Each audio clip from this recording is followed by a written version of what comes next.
Hello friends. Today we will learn English through Hollywood movies. So without any delay, let's start. Begin with the first line. आज हम Hollywood movies के कुछ subtitle हैं, उनके through हम English सीखेंगे और उनकी ट्रांसलेशन देखेंगे किस तरह से ये बहुत ही ज़्यादा इम्पॉर्टेंट है और डेली यूज़फुल सेंटेंसेस के पॉइंट ऑफ व्यू से हम इसका यूज़ बहुत ईजिली कर सकते हैं। हम स्टार्ट करते हैं फर्स्ट लाइन से। I have got work to do here, can't you see. क्या तुम्हें नहीं दिख रहा है, मैं काम कर रहा हूँ। नेक्स्ट स्लाइड में फ्रेंड बोल रही है अपनी दूसरी फ्रेंड से, so what's for dinner, I am starved. तो डिनर में क्या है, मैं बहुत भूखी हूँ। Next sentence, you haven't changed a bit. तुम थोड़ी भी नहीं बदली।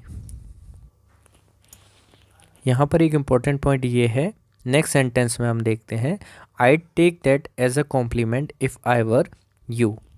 यहाँ पर फ्रेंड से बोल रही है लड़की कि अगर मैं तुम्हारी जगह होती तो मैं इसे अपनी तारीफ़ समझती। कॉन्ट्रैक्शन यहाँ पर यूज़ हुआ है आइड। आइड के दो मीनिंग होंगे यहाँ पर, एक आई वुड के फॉर्म में और एक आई डिड के फॉर्म में। तो यहाँ पर जो यूज़ हुआ है आई वुड के फॉर्म में यूज़ हुआ है। यहाँ पर ये लड़की अपने ओपिनियन को शेयर कर रही है कि अगर मैं तुम्हारी जगह होती तो मैं इसे अपनी तारीफ़ समझती। रिपीट करते हैं, I take that as a compliment if I were you. Next सीखते हैं, how it go at the shelter, wonderful. यहाँ भी कॉन्ट्रैक्शन यूज़ हुआ है हाउ डिड। हाउ डिड यहाँ पर कॉन्ट्रैक्शन के फॉर्म में हाउड बना है, तो इसे हम एज ए मीनिंग लेंगे हाउ डिड के फॉर्म में। तो इसका ट्रांसलेशन हम देखेंगे हिंदी।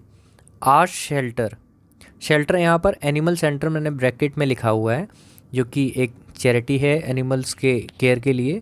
तो क्लिनिक यहाँ पर वेटरन्स जिसकी केयर करते हैं। तो आज शेल्टर पर दिन कैसा रहा, यह पूछ। यहाँ हम डेली लाइफ में भी इस तरह से पूछ सकते हैं, जब हम घर पर आते हैं या हमारे घर पर कोई आता है आफ्टर वर्क, तो हम उससे पूछ सकते हैं how did it go at the work, मतलब आपका दिन आज ऑफिस में कैसा रहा। तो हम इसे इस फॉर्म में भी यूज़ कर सकते हैं। नेक्स्ट हम देखते हैं, your sister robed me in, said you guys needed some help. यहाँ पर फ्रेज यूज़ हुआ है रोब्ड इन। देखिए रोप मीन्स होती है रस्सी, और रस्सी का अगर हम मीनिंग देखेंगे तो रस्सी के फॉर्म में इसे ये यहाँ पर वर्ब की तरह लिया गया है, वर्ब की तरह यूज़ हुआ है। तो रोब्ड इन मीन्स बांध कर रखना या किसी काम में बांध दे, व्यस्त होना। हिन यहाँ पर your sister robed me in and said you guys needed some help. तो हिंदी ट्रांसलेशन में यही इसका अर्थ होगा कि तुम्हारी सिस्टर ने मुझे ये काम दिया है और कहा तुम्हें कुछ मदद की ज़रूरत थी। मदद के लिए उसने पूछने के लिए भी कहा था। नेक्स्ट सेंटेंस हम देखते हैं। Now we read next sentence, I am taking over my grandpa's clinic.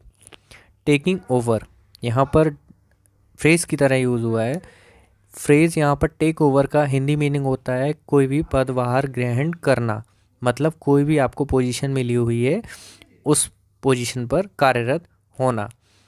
लेकिन यहाँ पर सेंस दूसरा बना है कि टेकिंग ओवर क्लिनिक के लिए, तो दैट मीन कि मैं अपने ग्रैंडपा का क्लिनिक संभाल रहा हूँ, मतलब उसका पदभार ग्रहण किया है तो मैं वही संभाल रहा हूँ। तो यहाँ पर जनरली यही कहा गया है कि I am taking over my grandpa's clinic, मैं अपने ग्रैंडपा का क्लिनिक संभाल रहा हूँ।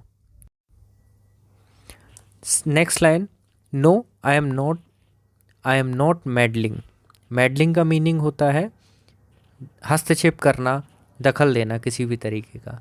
तो यहाँ पर दो फ्रेंड्स हैं, इनके बीच में बात हो रही है। तो फ्रेंड बोल रही है कि I am not, that mean कि मैं नहीं मैं कोई दखल नहीं दे रही हूँ, आई एम नॉट मेडलिंग। इससे आगे यही लड़की अपनी फ्रेंड से बोलती है, you are a meddler, you always meddle. देखिए यहाँ पर दोनों यूज़ हुआ है। मेडलर एक नाउन है यहाँ पर, और मेडल एक, वही जो हमने मेडलिंग पढ़ा वही यहाँ पर वर्ब की तरह दोबारा से यूज़ हुआ है। और वर्ब और नाउन यहाँ दोनों फॉर्म में यूज़ हुआ है। मेडलर का मीनिंग हो गया यहाँ पर अड़ंगीबाज, जिसे हम सामान्य भाषा में हस्तक्षेप करना भी बोलते हैं, मतलब दखल देना। तो यहाँ पर बेसिकली यूज़ हुआ है। सेंटेंस हम अगेन रीड करते हैं। You are a meddler, you always meddle. That means कि तुम अड़ंगीबाज हो, मतलब कि तुम बहुत हस्तक्षेप करने वाले इंसान हो, तुम हमेशा मेरे काम में दखल देती हो। आगे इनकी और बात होती है और नेक्स्ट लाइन देखते हैं। And the fact that she hates dog, और सच यह है कि वह कुत्तों से नफ़रत करती है। ये अपनी एक दूसरी फ्रेंड के बारे में यहाँ पर स्टोरी बता रही है जो कि डॉग से बहुत ज़्यादा हेट करती है। नेक्स्ट हम देखते हैं, यहाँ पर अपने दूसरे फ्रेंड को क्रिटिसाइज़ करते हुए लड़की बात कर रही है कि सी इज़, यहाँ पर कॉन्ट्रैक्शन यूज़ हुआ है। शी इज़ और शी हैज़, इसे हम दोनों फॉर्म में पढ़ सकते हैं, बट लेकिन जो यहाँ पर मेन यूज़ हुआ है वो शी इज़ की तरह यूज़ हुआ है। देन हम रीड करते हैं इसको फुल फॉर्म में। She is still just as pretentious as she was in high school. Hindi meaning होगा इसका, वह अभी भी उतनी ही दिखावटी है जितनी वह हाई स्कूल में थी। नेक्स्ट स्लाइड में हम देखेंगे ग्रैंडफादर और ग्रैंड डॉटर के बीच में बात हो रही है। तो इनके ग्रैंडफादर बोल रहे हैं लड़की के, all right, none of my business, just happy you are back. तो कुछ बात हो रही थी इनके बीच में, तो जिसमें कि जो लड़की है वो ये अपने फादर से बोलती है कि मतलब आप बेकार की बातें ना करो। तो इस सिचुएशन में ग्रैंडफादर ने बोला, all right, none of my business, just happy you are back.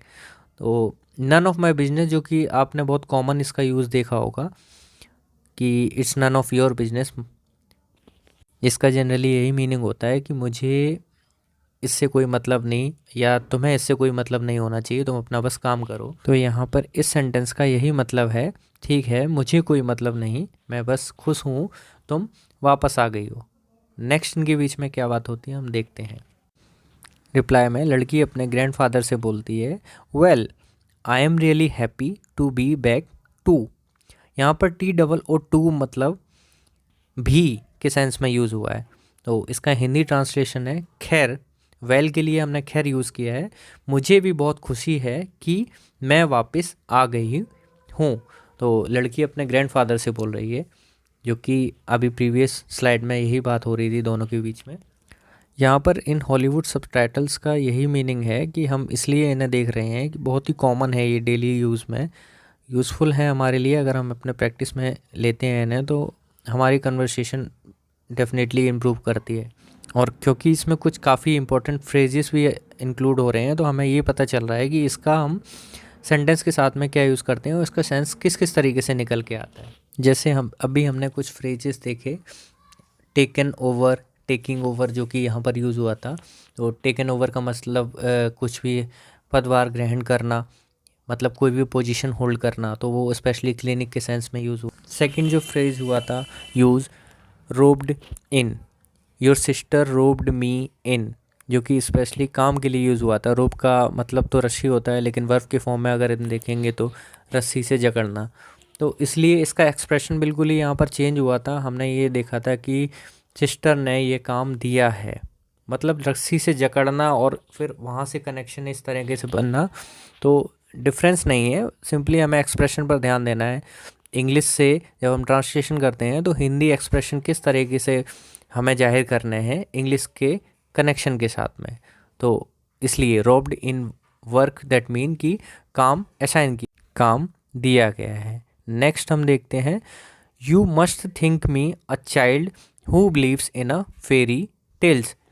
यहाँ पर देखिए फेरी टेल्स जो कि कहानियाँ होती हैं परियों की, और मस्ट यहाँ पर एक मॉडल्स यूज़ हुआ है, जो कि मतलब मॉडल्स जो कंपल्सन दिखाता है, दैट मीन कि आपको काम कोई भी बहुत आवश्यक है, आपको करना ही है। तो आवश्यक के लिए हमने यहाँ पर ज़रूर वर्ड यूज़ किया है, क्योंकि हम बिल्कुल शुद्ध हिंदी भी नहीं ले सकते, हमें एक्सप्रेशन के हिसाब से हिंदी एक्सप्रेशन और इंग्लिश एक्सप्रेशन को मैच करके ही चलना है, ताकि एक दूसरे से सेंटेंसेस कंपैटिबल हों और हमें भी बहुत ऑकवर्ड ना लगे जब हम इसकी ट्रांसलेशन को देखें। तो तुमने ज़रूर मुझे कोई ऐसी बच्ची समझ लिया है जो परियों की कहानी में विश्वास करती है। तो यहाँ पर स्टोरी ये थी कि एक लड़का है जिसने कि उसे इन दोनों के बीच में बातें हो रही हैं, तो लड़की यही उस पर नाराज़गी जता रही है कि तुमने मुझे छोटी बच्ची समझ लिया है जो कि परियों की कहानी में विश्वास करती है।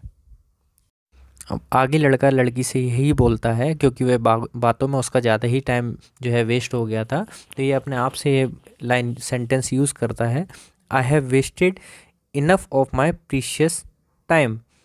आई हैव यहाँ पर कॉन्ट्रैक्शन यूज़ हुआ है। आई इसको हम शॉर्ट फॉर्म में पढ़ते हैं, हिंदी सेंटेंस होगा इसका मीनिंग, मैंने अपना बहुत कीमती समय बर्बाद कर दिया है। प्रीशियस का मतलब यहाँ पर कीमती समय हो गया। नेक्स्ट देखते हैं हम, have you got a problem with that and all. क्या तुम्हें इन सब से कोई दिक्कत है। यहाँ पर गॉट अ प्रॉब्लम, देखिए गॉट का हिंदी मतलब वैसे पाना होता है, लेकिन गॉट अ प्रॉब्लम यहाँ पर यूज़ हुआ है, तो मतलब कि आपको कोई प्रॉब्लम है, मतलब आपको कोई प्रॉब्लम मिली है, तो सिंपली इसका एक्सप्रेशन बनेगा, क्या तुम्हें इन सब से कोई दिक्कत है। Have you got a problem with that and all. That and all के लिए हमने हिंदी वर्ड इन सब से यूज़ किया। नेक्स्ट स्लाइड हम देखते हैं, well not at first but now we get along, don't we, isn't it, तो ये कुछ टैग वर्ड होते हैं जो कि हम राय ओपिनियन जब हम कंफर्म करते हैं किसी से तो हम वहाँ पर यूज़ करते हैं। Shall we, shall not we, तो ये मैं इस पर एक अलग से वीडियो बनाऊंगा, आप वहाँ पर देख सकते हैं। फ़िलहाल हम इस का एक्सप्रेशन देखते हैं कि क्या है। बेसिकली यहाँ पर ये बात हो रही है, वेल के लिए हमने खैर, हम हिंदी एक्सप्रेशन में अक्सर बहुत ही कॉमनली यूज़ करते हैं, खैर शुरुआत में तो नहीं लेकिन अब हमारी काफ़ी अच्छी बनती है, सही कहा ना। डोंट वी के लिए हमने क्या यूज़ किया है, सही कहा ना। दैट मीन कि वो कंफर्म कर रही है लड़की कि मैंने सही कहा है नहीं। Don't we. Not at first मतलब शुरुआत में तो नहीं, but now we get along, तो गेट अलॉन्ग यहाँ पर देखिए एक सेकंड फ्रेज हमें मिल गया है, गेट अलॉन्ग। गेट अलॉन्ग का मीनिंग होता है किसी से अच्छी बनना, काफ़ी फ्रेंडली टर्म्स में होना। जैसे हम इसे इस तरीके से यूज़ करते हैं, हमें किसी से बोलना हो नहीं मेरी तुमसे बनती ही नहीं है कभी, तो हम इसे इंग्लिश में अगर हम बोलेंगे तो I never get along with you, you are not a good person. इस तरीके से हम इसे गेट अलॉन्ग को, हम इस फ्रेज को इंग्लिश में हम यूज़ कर सकते हैं। नेक्स्ट देखते हैं, and you will get it all figured out like you always do. Contraction use हुआ है, यू विल को यूल यहाँ पर यूज़ हुआ है, शॉर्ट फॉर्म में हम यूल पढ़ेंगे। And you'll get it all figured out like you always do, Hindi meaning होगा तुम हमेशा की तरह सब कुछ समझ जाओगे। एक और फ्रेज यूज़ हुआ है, फिगर आउट। फिगर आउट का मतलब होता है समझना या समझ जाना कोई भी चीज़। We will figure out later, मतलब हम समझेंगे, समझने की कोशिश करेंगे या आकलन करेंगे, तो इस तरह से। तो तुम हमेशा की तरह सब कुछ समझ जाओगे। हमारे लिए फ्रेजेस इतने इम्पोर्टेंट हैं कि अब हम बहुत ज़्यादा अगर फ्लुएंट बनना चाहते हैं या थोड़ा यूनिक वे में अगर हम कुछ सेंटेंस यूज़ करना चाहते हैं तो हमें इन फ्रेजेस का यूज़ करना अपनी प्रैक्टिस में शामिल करना पड़ेगा। तो काफ़ी हमने आज देखे हैं फ्रेजेस जो कि सेंटेंसेस में यूज़ हुए हैं। नेक्स्ट स्लाइड हम देखते हैं, I am excited but I have got a lot of responsibilities hear. यहाँ पर आईव जो है कॉन्ट्रैक्शन है, तो फुल फॉर्म होगा इसका आई हैव। हम हिंदी मीनिंग देखते हैं, हाँ मैं बहुत उत्साहित हूँ। आई एम एक्साइटेड के लिए यूज़ हुआ है, बट लेकिन मेरे पास बहुत जिम्मेदारियाँ हैं। आई have got a lot of responsibilities. देखिए हैव गॉट का मीनिंग सिंपली जो है मेरे पास कोई चीज़ है, ये यहाँ पर ये बताया जा रहा है, मतलब कोई चीज़ उसके मिल गई है, पा ली है उसने, तो इसका हिंदी मीनिंग यही बनेगा कि आई have got a lot of responsibility का मतलब मुझे बहुत सारी जिम्मेदारियाँ हैं मेरे पास जो कि मुझे अपनी पूरी करनी है यहाँ पर। तो यहाँ पर हमने काफ़ी सारे सेंटेंसेस और उनमें हमें फ्रेजेस, यूज़फुल फ्रेजेस हमने देखे और उनका हम यूज़ भी अब प्रैक्टिस करेंगे तो बहुत प्रॉपर यूज़ आएगा और बहुत ही कॉमन है देखा जाए तो। हमें इसका हिंदी मीनिंग समझ में आ जाता है तो यूज़ करना हमारे लिए ज़्यादा आसान हो जाता है।